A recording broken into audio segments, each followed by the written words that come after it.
ختاما اختم مع حضراتكم الحقيقه بخبرين. خبر مشرق جدا وخبر فيه رساله مهمه برضه. الخبر المشرق هو انه كان فيه 300 عالم. الكويس انه في عدد من العلماء المصريين ضمن ال 300 دول، منهم عالمين مصريين هم الدكتور سعيد شلبي استاذ البطنه والكبد ونائب رئيس اكاديميه البحث العلمي، والدكتور سامي شلبي استاذ التكاثر الحيواني والتلقيح الصناعي بالمركز القومي للبحوث. هذين العالمين المصريين الجليلين فازا بجائزتين ذهبيتين من بين 4 جوائز منحتهما جمعية البيولوجي الهندية أو جامعة لوكنو بالهند. يعني يمكن تخصصات ممكن تكون حضراتكم يعني مش على دراية بيها جدا، وأنا مش هقول يعني إن أنا خبرة في هذه التخصصات، بس في الآخر الموضوع يخلينا نبتسم ونفرح ونقول الحمد لله من بين 300 عالم 2 مصريين يحصلوا على جائزتين ذهبيتين أو جائزتين ذهبيتين في هذا المحفل.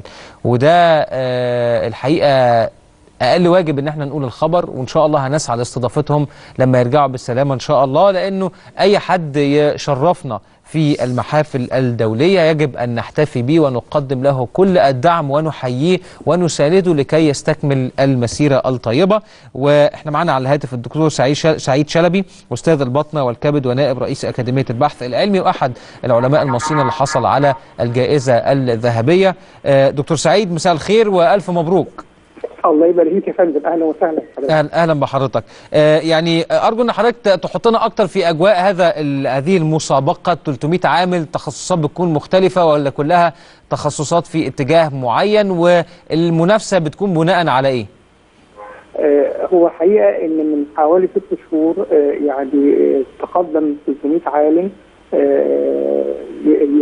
جمعيه البيولوجي الهنديه دي يعني من اكبر الجمعيات العالميه اللي ليها اسم علمي كبير، لانها بتهتم بالعلوم. معلش انا هستاذن حضرتك دكتور سعيد بس لو نعلي الصوت شويه بعد اذنك.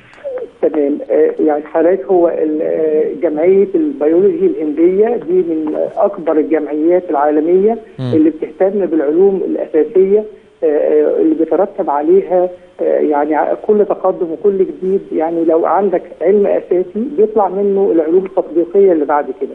والتطوير اللي عاملاه الجمعيه انها بتميل للاتجاهات التطبيقيه في نفس الوقت، بحيث انها بدات تتجه ناحيه التطبيقات في الطب وتطبيقات في الطب البيطري وتطبيقات في الصناعه والمجالات المختلفه، بحيث ان تشوف الناس اللي هم مميزين او اللي هم عملوا حاجات مميزه وتكرمهم في مؤتمرها اللي بتعمله كل 2 مره.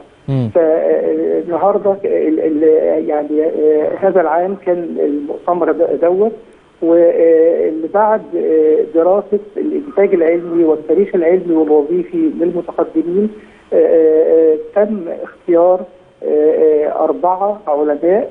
الأول كان من اليابان، الثاني كنت أنا، والثالث كان الدكتور سامي شلبي، والرابع كانت الدكتورة من بنجلاديش.